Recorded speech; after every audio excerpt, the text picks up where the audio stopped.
Selamat datang di video istimewa kita hari ini, di mana kita akan membahas salah satu peristiwa bersejarah yang penuh dengan tragedi dan memperjuangkan harga diri orang Sunda, yaitu Perang Bubat. Bersama-sama, kita akan merenungkan peristiwa berdarah ini yang menguji keberanian, keadilan, dan semangat tanah air. Mari kita telusuri kisah yang memilukan namun syarat dengan pelajaran berharga. Saksikanlah bagaimana perang ini mencerminkan perjuangan yang tak tergoyahkan demi menjaga identitas dan kehormatan suatu bangsa.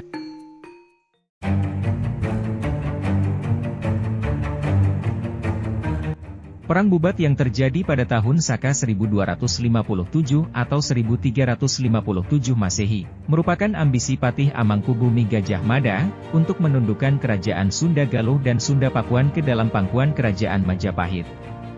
Pada masa itu, Gajah Mada berhasil menaklukkan wilayah-wilayah seperti Tumasek Singapura, Tanjung Pura, Bali, Dompo, hingga Pulau Seram. Dia juga ingin kedua kerajaan Sunda itu masuk ke dalam taklukannya.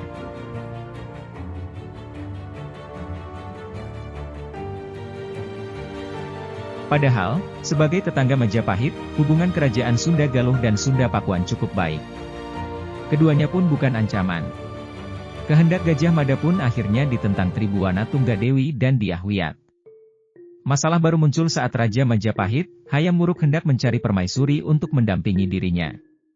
Saat itu, dia ingin meminang Dyah Pitaloka Citraresmi, putri Prabu Maharaja Linggabuana Wisesa dari Galuh. Setelah melalui proses surat menyurat melalui perantara, akhirnya diputuskan keduanya akan menikah di ibu kota Majapahit. Hal ini sebenarnya menyalahi adat Sunda, di mana biasanya pesta pernikahan dilangsungkan di tempat wanita. Namun, Raja Sunda Galuh, Prabu Maharaja Linggabuana Wisesa telah membulatkan tekad menerima pinangan itu untuk menjalin hubungan kekeluargaan, dengan melangsungkan pesta pernikahan di ibu kota Majapahit. Rombongan kerajaan Sunda Galuh pun akhirnya berangkat ke ibu kota Majapahit. Dalam rombongan itu, terdapat Maharaja Linggabuana Wisesa, permaisuri, beberapa pejabat istana, dan sang putri Dyah Pitaloka Citrasemi. Perjalanan pun ditempuh dari Galuh ke Trowulan. Ratusan rakyat yang mengantar rombongan menuju pantai, melihat lautan berwarna merah darah yang berarti pertanda buruk rombongan tidak akan kembali lagi. Tetapi pertanda itu tidak dihiraukan sama sekali oleh Maharaja Linggabuana Wisesa yang sudah membuatkan tekad. Setibanya di Pesanggerahan Bubat, rombongan kerajaan Sunda Galuh disambut oleh Gajah Mada. Dari sinilah, bencana terjadi. Gajah Mada dengan lancang meminta putri raja sebagai tanda takluk kerajaan Sunda terhadap Majapahit. Mendengar keterangan tersebut, Maharaja Linggabuana Wisesa seperti tersambar petir, harga dirinya diinjak-injak. Peperangan pun tidak bisa dihindari. Sebenarnya, lukisan atas peristiwa tersebut lebih tepat disebut tragedi berdarah pembantaian rombongan pengantin kerajaan Sunda Galuh oleh tentara Majapahit, ketimbang disebut sebagai peperangan. Dalam peristiwa itu, Raja Sunda Galuh, Prabu Maharaja Linggabuana Wisesa, permaisuri, pejabat-pejabat kerajaan, serta prajurit kerajaan gugur.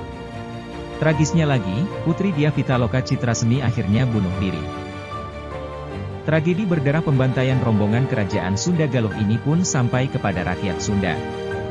Mereka semua sedih, raja yang bijaksana tewas dibunuh dengan cara yang sangat keji dan rendah tersebut oleh Majapahit.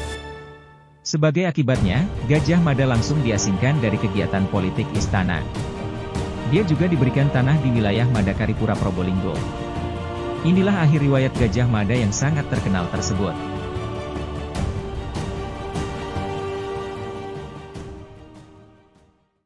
Sementara itu, rakyat Sunda sangat dendam terhadap Majapahit. Di kalangan kerabat kerajaan Sunda, diberlakukan peraturan esti larangan tikaluaran yang salah satu isinya tidak boleh menikah dengan orang Majapahit. Terima kasih telah menonton video kami tentang Perang Bubat, tragedi berdarah dan harga diri orang Sunda. Kami berharap video ini telah memberikan pemahaman yang lebih mendalam tentang peristiwa bersejarah yang penting ini. Jangan lupa untuk terus menjaga semangat keadilan, keberanian, dan menghormati warisan budaya kita. Jika Anda menikmati konten ini, jangan ragu untuk memberikan like, subscribe, dan berbagi kepada teman-teman Anda. Sampai jumpa di video berikutnya. Terima kasih.